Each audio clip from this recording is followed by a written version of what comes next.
नमस्कार, मैं हूं आपके साथ आरती सिंह आजाद और डालते हैं नजर खास खबर की ओर। 23 फरवरी शुक्रवार को वंचित बहुजन अघाड़ी के अध्यक्ष एडवोकेट प्रकाश अंबेडकर की पत्रकार परिषद का आयोजन किया गया था। एडवोकेट प्रकाश अंबेडकर ने पत्रकार परिषद में बताया कि महाविकास अघाड़ी में हम निमंत्रित हैं। क्या कहा पत्रकार परिषद में वंचित बहुजन अघाड़ी के अध्यक्ष एडवोकेट प्रकाश अंबेडकर ने, आप भी सुनिए। प्रेस कॉन्फरन्स झाली, त्या प्रेस कॉन्फरन्स मध्ये त्यांनी असं म्हटलं की वंचित बहुजन आघाडीने जो 39 मुद्दे दिले होते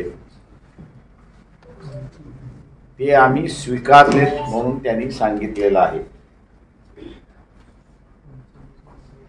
परंतु स्वीकारणं ही चांगली गोष्ट आहे, त्याचं आम्ही असणारं स्वागत करतोय। आम्ही काँग्रेस पक्षाला, त्याच्याच बरोबर एनसीपीला, शरद पवार गट आणि शिवसेना उद्धव ठाकरे गट यांना विनंती करतोय की त्यांनी सुद्धा त्यांच्या पक्षाचा मसुदा काय आहे तो आमच्याशी शेअर करावा, जेणेकरून एकमेकांना कळतं की आपण कुठल्या मुद्द्यावरती एकत्र आहोत आणि कुठल्या मुद्द्यांवरती एकत्र नाहीत। दुसरा मुद्दा त्याच प्रेस कॉन्फरन्स मध्ये काँग्रेसच्या वतीने मांडण्यात आला की आम्ही जागा कुठल्या घेणार हे दिलेल्या नाहीत।